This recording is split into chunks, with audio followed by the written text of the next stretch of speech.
Reactions this evening from residents of Augustown in St. Andrew to the extension of the Zone of Special Operations ZOSO in their community. Parliament yesterday approved the measure for another 2 months in Augustown and the 3 other communities. The Zone of Special Operations ZOSO has been in effect in Augustown in eastern St. Andrew since July last year, and for the residents, their lives have been better. People them glad to know that the ZOSO in the area and them can sleep good. And, the kids, them will, them can do them exam without fear of hearing gunshot in the school. Our school not in session now still, but, the kids, them can get to have a sigh of relief, no gunshot. It's also of the community and live the term. People are going to work and school and the country around, the community around all right, you see me? Yeah, man. From the ZOSO them jobs. Along with Augustown, the ZOSOs were extended in Denham Town, Greenwich Town, as well as Mount Salem. In Augustown in particular, the zone was declared because gangs were wreaking havoc in the community. Feel good to know that they'll be here, but when the soldier them gone, what next? University, the right up there, so. You don't know, so. The youth them for just know, say, yo, don't know the war, don't know the violence, don't know the crime, and make Augustown be a better town. St. Andrew Eastern MP Favour Williams told Parliament on Tuesday that before the ZOSO was declared, life was miserable for the residents. Prior to the zones of special operation, the elderly went to bed at nights, not sure if they would be able to get under their beds fast enough when the gunshots start at nights. Many elderly persons have hurt themselves ducking for safety. But while communities like Augustown see fewer murders, opposition leader Mark Golding argues that many communities across the island are seeing an increase. We need to find a strategy that will tackle the flare-ups of crime which exist. And sadly, even in some of the ZOSO areas, they are not immune, because we had one quite recently in one of the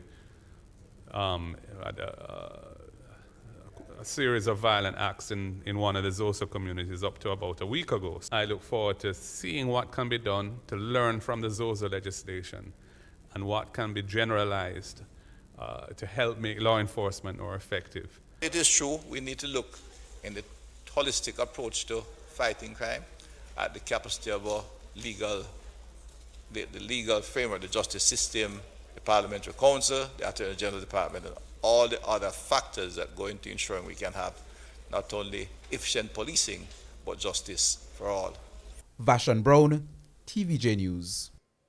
Meanwhile, criticisms this evening from the Office of the Public Defender on the execution of the Zones of Special Operations. Officers appeared before Parliament's Joint Select Committee on the Zones of Special Operations. Javon Keys followed Wednesday afternoon's proceedings.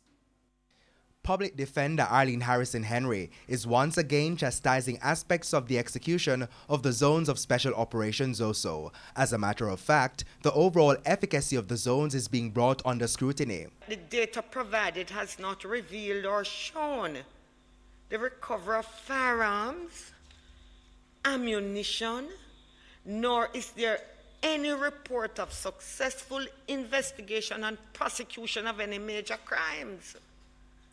I think that this is what we're after. I think it is the guns and so on, and the successful investigation and prosecution of matters. The public defender says it's however used to collect data, which raises some concerns for her office. In light of the Data Protection Act, the public defender is concerned about A, the storage of data, B, the use of data, who has access to it, and the protection of the privacy of persons from whom data has been gathered. Finally, it is of no small concern as to whether or not the collection, storage, and access of these data and related matters comport to the Data Protection Act and ultimately with the Constitution. Since the first zone was established on September 1, 2017 in Mount Salem, St. James, the Public Defender's Office has raised concerns about the circumstances under which people have been detained, and the concerns persist 3 additional zones and more than 3 years later. Of note, however, Chairman, is the fact that persons who are being taken into custody are not being taken before the justice of the peace, which is what the law says, that when you are detained, you are to be forthwith taken before the justice of the peace, because it is he or she who will determine whether or not you ought to remain in that status. Since 2017, a total of 1,406 people have been detained across the zones set up in Mount Salem, St. James, Denham Town in Kingston, and August Town in St. Andrew. Of note, most of the detainees were released the same day they were apprehended. As for the data on the Greenwich Town zone, which was established in July 2020, Mrs. Harrison Henry has concerns. From a cursory examination of the data, which came to us very late, and it seems incomplete, but what we have concluded preliminarily is that the zone is not particularly active. Generally, the public defender notes that while at the outset body cameras were being worn by the joint forces in the zones, that practice has faded. She also adds that collection of data on assigned weapons is also an issue. There is no indication or suggestion that the weapons or ammunition assigned to members of the joint force in these zones were registered with the Institute of Forensic Science and Legal Medicine as required by Section 20 of the Zones of Special Operation Act.